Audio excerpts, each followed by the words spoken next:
Now with former Israeli soldier Daniel Rubenstein. Daniel, a pleasure to have you on the show. I don't know if you just listened to my previous conversation with the Deputy Secretary General of the Fatah Central Committee, and he was saying there that he just doesn't think the US has supported the Palestinian people in this cause. I'm not sure what that type of support would look like. We have in Gaza right now a government called Hamas. This is the same Hamas government that ordered the October 7th massacre. They are fighting from densely populated civilian areas. They are holding hostages where they are torturing and starving them. And right now we're waiting to see if Hamas will accept the ransom payment that Israel is offering that will see the surviving hostages and the bodies of the dead hostages returned home and Hamas leave power in Gaza. This is the key point that every Palestinian spokesperson should be asked. Should Hamas give up power in Gaza? This needs to be a clear yes. The people of Israel are not going to live walking distance from the terrorist army that invaded and gunned down hundreds of people at a music festival and went house to house, killing people in their homes and taking grandmothers and toddlers as hostages. Hamas needs to leave power, and it's using the hostages in order to remain in power. We need a deal that sees the release of the hostages and the exile of Hamas and the end of Hamas power in Gaza so that a new future can take hold that will benefit Israelis and Palestinians alike. So, Daniel, Hamas has actually accepted the deal. That hasn't changed very much, according to reports. Should Netanyahu now do the same thing? I've seen the report that Hamas accepted the deal. I would like to see the specific terms that Hamas has accepted. Sometimes what Hamas does is negotiates with itself, accepts its own negotiations, and says that it has accepted a deal. Right now, we understand that the Israeli government is studying precisely what Hamas has accepted and if it is acceptable to the Israeli government. OK, Daniel, so I just want to talk to you a little bit about the Israeli government. And some far-right members of Israel's coalition have ruled out a proposed hostage deal with Hamas. But the Prime Minister, as you said, is going over the final details, yet to state his position.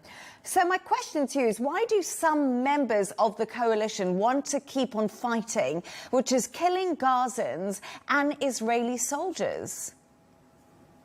It's a very difficult situation before us. As I mentioned, within walking distance of Israeli villages, now we're crossing the border, going inside Gaza, there is a terrorist jihadist army that is governing Gaza and threatening to carry out more October 7th massacres until Israel is destroyed. Hamas leaders look at what they did on October 7th and they say that if given the opportunity, they would do it again. So there are some members of the Israeli government and the Israeli public that say we need to be careful about the ransom that we pay to Hamas, because if that ransom cements Hamas's power in Gaza and allows Hamas to preside over the reconstruction of Gaza, meaning Hamas would be receiving cement and other materials that it can use for military purposes, we will be right back where we were, because Hamas says that it's going to keep killing Israelis until there is no Israel. So we need a deal that will see Hamas out of power, because we don't want to be back in more wars. We want this to be the last war.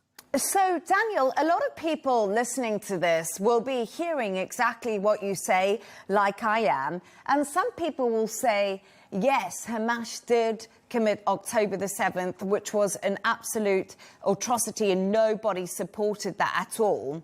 And then a lot of people will be watching the TV now and they'll be seeing starving Palestinians, people who are malnourished, the constant bombardment, people who have been displaced from their homes multiple times, not just once. So I think a lot of people are saying that is Israel not now behaving disproportionately? There's a very logical point that everyone should be pressuring the Hamas government of Gaza to do, and that is to surrender and release the hostages and let everyone move on and have a better life. There cannot be a good life in this region if Gaza is governed by a terrorist army that is pledging to annihilate its neighbor. This is the key point. Hamas wants to destroy Israel. And there are horrific consequences for Hamas's decision to use populated areas of Gaza as a base of operations for attacking the people of Israel. Hamas is saying we're going to keep using residential areas, we're going to keep using the mosques, we're going to keep using the schools, we're going to have an underground tunnel network under residential areas, and we're going to fight Israel from there. And much of the world expects Israel to do absolutely nothing in response to these attacks because of the consequences inside Gaza. I think everyone needs to use common sense and see that there is a jihadist terrorist army that is using Gaza as a base for saying and attacking Israel. They want to kill everyone in Israel. This cannot be allowed to happen. If they are dealing with difficulties in Gaza, which they are because of Hamas's decision, then the correct decision is to pressure Hamas to surrender power, to give up the hostages, and let us all move on. If we do not do anything, the people of Israel will be under attack again and again and again. So, Daniel, do you think the Palestinian people are under attack? Over 61,000 have died. I think the Palestinian civilians are caught in the middle of a very intense war between the Hamas government of Gaza and all of Israel. There are civilians who are caught in the middle. Israel is trying to encourage them to move to safer areas, but they have very few areas to go because the neighbor of Gaza, which is Egypt, is not allowing people from Gaza to exit safely. So much of the world is saying that the people of Gaza need to remain exactly where they are and deal with the consequences of Hamas's decision to use those very homes as bases of attack. I think it's completely irresponsible. It's illogical. This war needs to end, and it needs to end with the whole world pressuring Hamas and not Israel. So Netanyahu has actually slammed the French President Emmanuel Macron for fueling an anti-Semitic fire after the leader's move to recognize a Palestinian state. Why is Israel's government alienating its Western allies?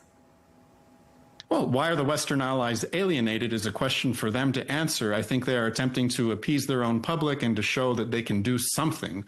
But they're not doing the one thing which I am repeatedly emphasizing that they need to do if we're going to have a better future, and it is to see the Hamas government of Gaza out of power and without weapons, because this Hamas government is going to continue using Gaza as a base for attacking Israel. And if Israel defending itself against this jihadist death cult in Gaza is going to alienate the French government, then the French government is simply going to be alienated. There is no way around it for the people of Israel who are living side by side with a death cult that is holding our own citizens underground, starving them and torturing them, and saying, if you want these citizens to ever come home, you need to let us be in a position to carry out more attacks on you. This is the position that Israel finds itself in. I think every government around the world should understand the position that Israel finds itself in, and that especially those countries that have relations with Hamas, such as Qatar, such as Turkey, such as Egypt, need to pressure Hamas to end the war by surrendering and releasing the hostages. I remind your viewers that Hamas's leaders live